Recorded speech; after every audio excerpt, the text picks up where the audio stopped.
नेपालमा राजनीति गर्छु भन्छ, परिवर्तन ल्याउँछु भन्छ, नेपालीको लागि यो गर्छु र त्यो गर्छु भन्छ, कुरा गर्छ के भन्छ त्यो रसियाको के अरे लेनिनको के अरे चाहिँ जर्मनीको के अरे चाहिँ मार्क्सको कुरा गर्छ। अघि यहाँ पूर्वता साथीले भनिसक्नु भयो। टोल्स्टोयको कुरा गर्छ, प्लेटोको कुरा गर्छ। ए बाबा, यो नेपाल जन्माएको कसले? नेपाल जन्माएको पृथ्वीनारायण शाहले। यो सानातिना 55 के अरे चाहिँ 56 साना टुक्रे के अरे चाहिँ राज्यहरूलाई एकीकरण गरेर विशाल नेपाल बनाउने त पृथ्वीनारायण शाह हो नि। अनि त्यो सिद्धान्त, अनि त्यो आस्था, अनि त्यो एउटा एक किसिमको एउटा त्यो राष्ट्रिय के अरे चाहिँ समर्पण, त्यो त पृथ्वीनारायण शाहबाट सुरु भयो।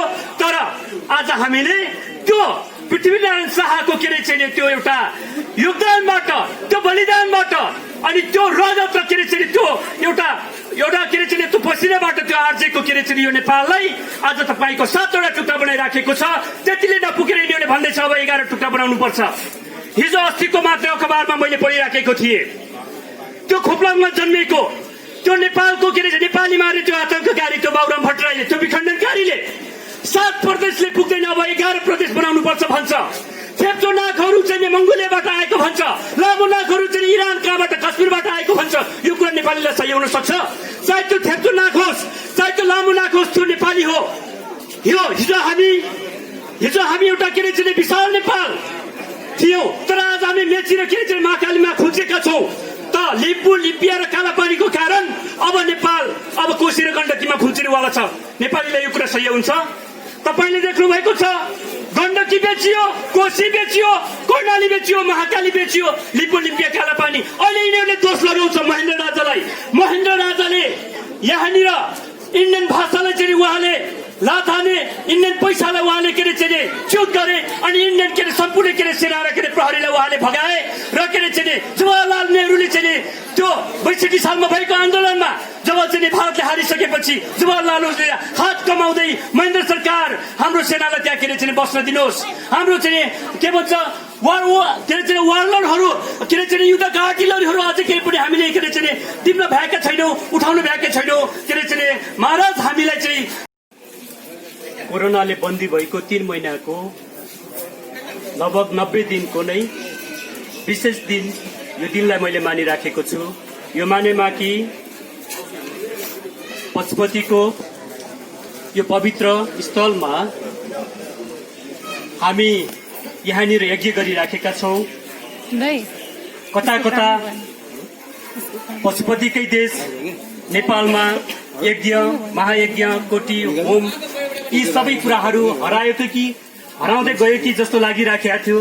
तर आज यज्ञकै सामुन्ने आएर पशुपतिकै यो पवित्र स्थलमा गोरखनाथको नाम लिन पाउँदाखेरिमा पनि मलाई आफूलाई एउटा भाग्यशाली ठानेको छु। मैले यो मृगस्थलीको पवित्र स्थलमा उपस्थित सबैजना नेपाली दाजुभाइ दिदीबहिनीहरूलाई जय गोरख अभिवादनले म केही कुराहरू यहाँहरूसँग बाँड्न चाहन्छु।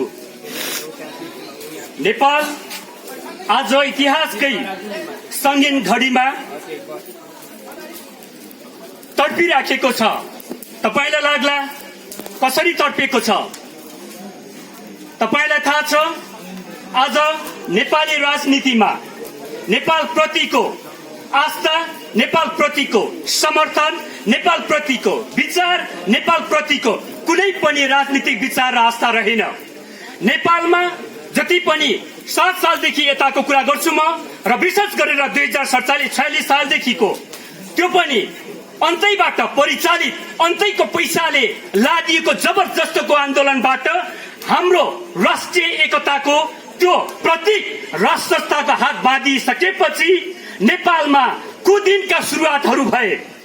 तपाईलाई थाहा छ, 51-52 को त्यो नेपालीलाई मार्ने आन्दोलन, 50,000 नेपाली मारेर 50,000 नेपालीको रगतमा पौडी खेल्दै सत्तामा पुगेका ती सत्ताधारीहरूले आज तपाईँ र मलाई कहाँ पुर्यायो, तपाईँ र मेरो पुर्खाले आजको यो विरासत नेपाललाई कहाँ पुर्यायो भन्ने कुरा तपाईलाई मैले अक्षरशः पढाइराख्नु पर्ला जस्तो लाग्दैन। हामी हिजो त्यही वीरेन्द्र सरकार छँदाखेरिमा पनि तपाईँ र म नेपाल बाहिर जाँदाखेरिमा नेपाली भनिसकेपछि चाहे त्यो युरोप होस्, चाहे त्यो अमेरिका होस्, चाहे त्यो जापान होस्, चाहे त्यो भारतमा हामीलाई बडो शालीनपूर्वक, बडो हामीलाई आत्मीयपूर्वक, बडो हामीलाई बहादुरका साथ उनीहरूले एउटा के अरे चाहिँ बहादुरीको हामीलाई के अरे चाहिँ त्यो इज्जत, त्यो प्रतिष्ठा र त्यो सम्मान दिन्थ्यो। आज तपाईँ र म विदेश गयो भने आज तपाईँ र मलाई सडकमा हिँड्ने भुस्या कुकुरको पनि मान्यता दिँदैन। यो कसले गर्यो भने नेपालमा राजनीति गर्ने अनि त्यो चीनको माली नेपाली भएर उठ्न सिकौं, नेपाली भएर बोल्न सिकौं, नेपाली भएर सोच्न के अरे चाहिँ सुरु गरौँ भन्ने मेरो आफ्नो भावना तपाईहरुले राख्ने यो के अरे चाहिँ एउटा सुनौलो अवसर मिलाइदिनु भएको लागि आयोजक समिति र यहाँ उपस्थित सबैजनालाई फेरि पनि जय गोरख, जय नेपाल। पनि आँट गर्न सक्दैन, बोल्न सक्दैन। त्यसकारणले हामीले के महसुस गर्नुपर्छ भने आज हामीले के अठोट गर्नुपर्छ भन्ने मलाई लाग्छ भने समृद्ध नेपालको लागि पूर्वीय दर्शन र राष्ट्रिय एकता हाम्रो यो मूल नारा हुनुपर्छ। समृद्ध नेपालको लागि पूर्वीय दर्शन र राष्ट्रिय एकता यो भित्र सबै कुराहरू अट्न सक्छ भन्ने मलाई लाग्छ। त्यसकारणले प्रेमपूर्ण म एउटा उद्घोष यहाँ के गर्न चाहन्छु भने हामीले हाम्रो वैदिक इतिहासलाई रक्षा गरेर त्यसलाई चाहिँ त्यसको अस्तित्वलाई त्यसको आधारमा नेपालको राज्य शासन प्रणाली जाने सञ्चालन गर्ने हो भने हामीले प्रेमले युद्धलाई जित्ने प्रयत्न गर्नुपर्छ भन्ने मलाई लाग्छ। त्यसकारणले यो ठाउँबाट हामी कसैको पनि आलोचना गर्ने छैनौं, हामी कसैको पनि विरोध गर्ने छैनौं। खालि देशलाई हिँडाउने बाटो चाहिँ यो विषयबाट, यो मुद्दाबाट, यो विचारबाट, यी कार्यक्रमहरूबाट चाहिँ देशलाई समृद्धि दिन सकिन्छ, युवाहरूको रोजगारी सुनिश्चित गर्न सकिन्छ। यो शिक्षा पद्धति नेपालमा आवश्यकता छ। यो खालका विचारहरू हामी यहाँबाट व्यक्त गर्नेछौँ। भोलिका दिनहरूमा नेपालका प्रख्यात पूर्वीय दर्शनका अध्येताहरूलाई, विद्वानहरूलाई, जानकारहरूलाई हामी यहाँबाट चाहिँ प्रस्तुत गर्नेछौँ। यो हाम्रो चाहिँ यो महाराजसँग पनि हाम्रो चाहिँ कुरा भएको छ। यो हाम्रो स्टेज हुनेछ।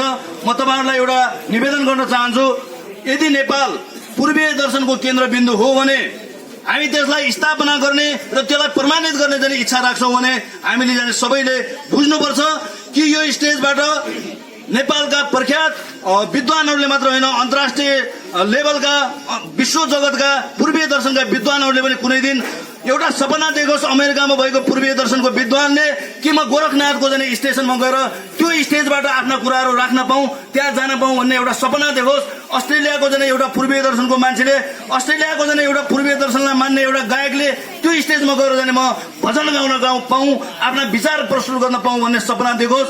विश्वको सबैभन्दा प्रख्यात एउटा स्टेजको रूपमा गोरखनाथको जाने यो पवित्र भूमिलाई हामीले विकास गर्नु छ।